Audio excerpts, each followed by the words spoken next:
Hola, ¿qué tal? ¿Cómo están? Espero que estén muy bien. Bueno, la clase de hoy tiene que ver con la segunda teoría sobre aprendizaje que vamos a trabajar. Yo ya les había adelantado que son dos teorías las que vamos a abordar, que son dos herramientas que se van a transformar para ustedes como futuros docentes, que en algunos casos será el constructivismo la herramienta con la que ustedes van a lograr que sus alumnos aprendan, y en otros casos el conductismo. Esta, digamos, determinación por el conductismo, por el constructivismo, nunca puede ser una cuestión de gusto personal o de carácter general. Esto está determinado por el contenido que yo debo enseñar. Vamos a profundizar en lo que es la teoría del conductismo y después finalmente vamos a ir quizás en próximas clases analizando y reflexionando acerca de cuáles son los contenidos apropiados para lograr que nuestros futuros alumnos aprendan a partir de esta concepción. ¿Ok? Bueno, primero, el conductismo es una de las teorías de aprendizaje más antiguas, podríamos decir. ¿Sí? A principios del 1900, cuando se buscaba alguna explicación acerca de cómo aprendían los sujetos, surge esta corriente de manos de lo que sería un gran paradigma como el positivismo, que implicaba una teoría donde todo pueda ser corroborado. Entonces, aquello que se observa, aquello que se reitera, aquello que se puede comprobar o medir de alguna manera, era lo válido. Por eso el conductismo va a tener ciertas características propias de este paradigma, el paradigma empírico, o sea, un paradigma donde las cosas se puedan corroborar. Tenemos en principio muchos estudios en estos años donde se trabajan con animales. Entonces, a partir de las experiencias o experimentos que se realizan con animales, luego se llevan a establecer conclusiones para las personas o seres humanos. ¿Sí? Entonces uno quizás de algunas de las experiencias más conocidas o renombradas, que inclusive, no sé, uno puede haber leído rápidamente en algún texto de secundaria o hasta, les puedo decir, en los programas de Los Simpson aparece, son los autores como Pavlov y Skinner. ¿Sí? Skinner no es casual que el director de la escuela de Los Simpsons se llame así. Ahí hay como una especie de connotación que lo quieren justamente hacer ver como conductista. Estos autores de alguna manera establecen lo que es el inicio del conductismo y justamente lo hacen a partir de ciertas experiencias que realizan con animales. Por ejemplo, Pavlov, es muy conocida su experiencia realizada con un perro, donde él lo que demuestra es cómo el perro aprende algo. ¿Sí? ¿La experiencia de qué se trata? Bueno, él lo que hacía, Pavlov, antes de darle de comer a su perro, hacía sonar una campana. Entonces después le daba la comida. Esto lo hacía constantemente, mecánicamente, repetitivamente, hasta que en un momento Pavlov dice, mi perro aprendió. ¿Qué es lo que aprendió? Que después que suena la campana, aparece la comida. ¿Y cómo él puede comprobar y corroborar esto? Porque es lo que justamente recién le explicaba, había que encontrar la forma de corroborar, de demostrar las cosas, era que cuando Pavlov hacía sonar la campana, el perro empezaba a salivar, porque aprendió que después le daban de comer, ¿sí? Que después venía la comida. Entonces ahí aparece los primeros rasgos que van a empezar a definir el conductismo, ¿no? Un estímulo y una respuesta. En este caso, el estímulo era la campana y la respuesta era la baba que le empezaba a caer al perro, demostrando que él sabía, que él aprendió que la comida estaba por llegar, ¿sí? A veces ahí hay ciertas confusiones porque dicen la comida era la respuesta. No. La comida era el estímulo tampoco. Acá claramente el estímulo es la campana. La campana está asociada a la comida. Entonces lo que el perro aprendió es campana, asociación con la comida. Entonces la demostración, la respuesta de carácter fisiológico que tenía el perro era su salivación. Entonces ahí se reúnen los principales y criterios más básicos del conductismo, que los vamos a repasar. En principio, para el conductismo, aprender es asociar. Entonces yo le decía, el perro asoció la campana con la comida.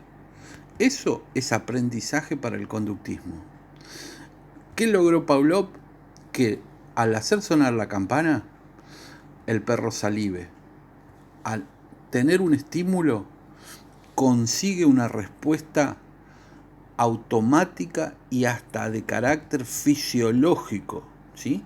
Entonces esto era muy fuerte para establecer una relación hasta de tipo orgánica.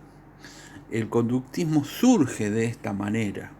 Luego vamos a tener otras corrientes, como la que yo mencionaba, por ejemplo, de Skinner, donde lo que se empieza a tratar de llevar a cabo es una diferenciación de estas asociaciones que uno conseguía.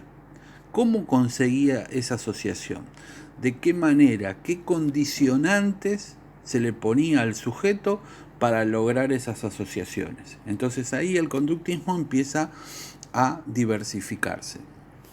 Pero lo primero que yo quiero que ustedes tengan en claro es que para el conductismo aprender es asociar una cosa con otra. Una de estas cosas es el estímulo y la otra es la respuesta. En el caso de la enseñanza sistematizada a cargo de un docente, por ejemplo, nosotros los docentes seríamos aquellos que vamos a dar un estímulo y el alumno debe dar la respuesta adecuada, ¿sí? Entonces, enseñar para el conductismo sería dar buenos estímulos que consigan la respuesta específica y buscada. Otras cuestiones importantes para el conductismo, que casualmente también empiezan con A, porque dijimos, aprender es asociar. Aprender requiere también el ambientalismo. ¿Qué quiere decir esta palabra, ambientalismo? Quiere decir que para el conductismo es muy importante controlar todo lo que sucede en el ambiente, en el entorno de los alumnos, porque del control que yo pueda hacer de ese ambiente depende que mi alumno reciba el estímulo correctamente sin ninguna interferencia. A ver, pensémoslo desde algo muy básico. Yo estoy explicando y ustedes me están escuchando. Si ustedes están escuchando este video en un lugar muy ruidoso, si ustedes están escuchando y mirando este video en el colectivo, el ambiente no está siendo controlado y por tanto seguramente ustedes no van a recibir correctamente este estímulo, ¿sí? Esto es como una cuestión obvia, uno diría, pero el conductismo se preocupaba en extremo de esto. Y también yo tengo que controlar el ambiente porque cuando el alumno va a dar la respuesta, tienen que estar las condiciones para que yo pueda ver esa respuesta. Supongamos, en el caso de la enseñanza de una segunda lengua como el inglés, si yo pretendo que mis alumnos tengan una buena pronunciación, yo también tengo que poder escucharlos adecuadamente para saber si están dando bien la respuesta.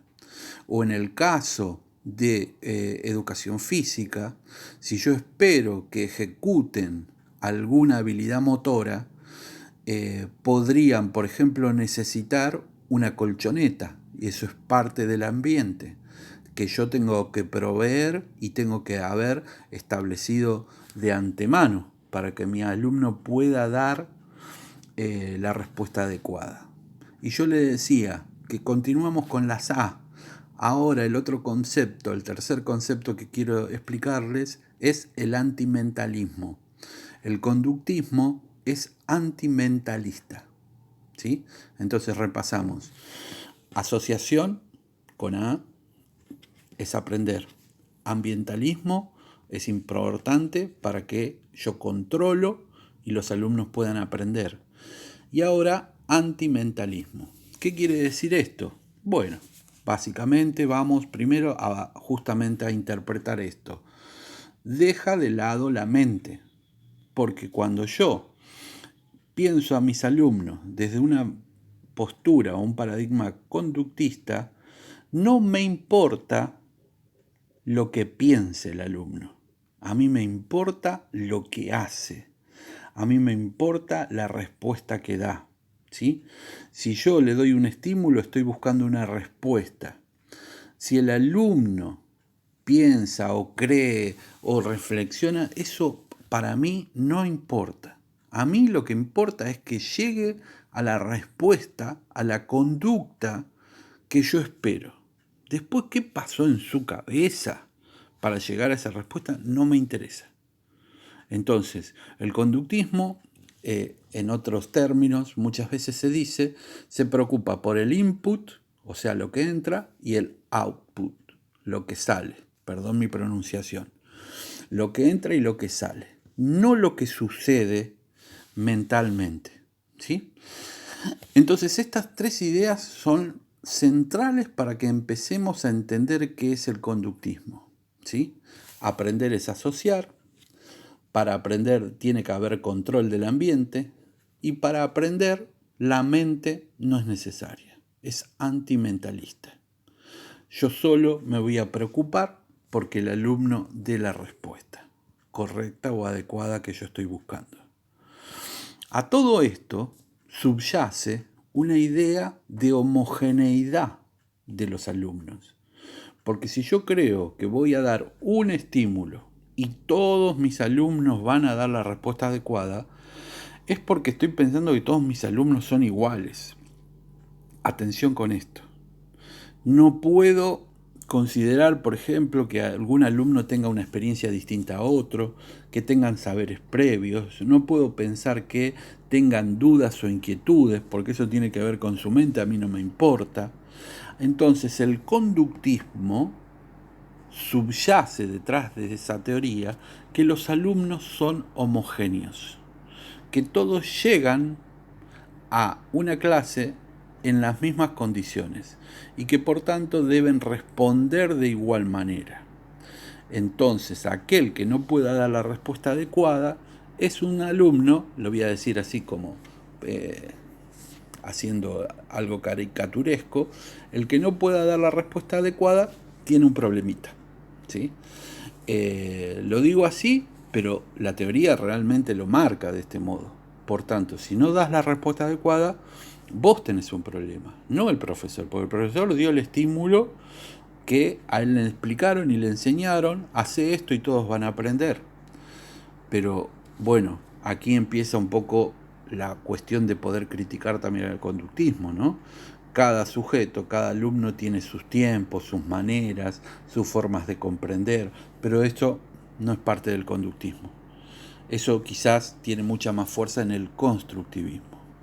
Bueno, espero que esta introducción haya sido interesante para ustedes. La pueden volver a escuchar si es necesario.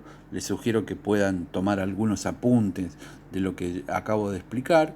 Y a continuación los dejo con la clase con algunos otros materiales o consignas.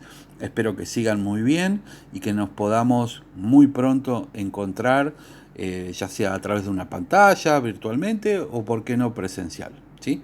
Un afectuoso saludo para todos y todas.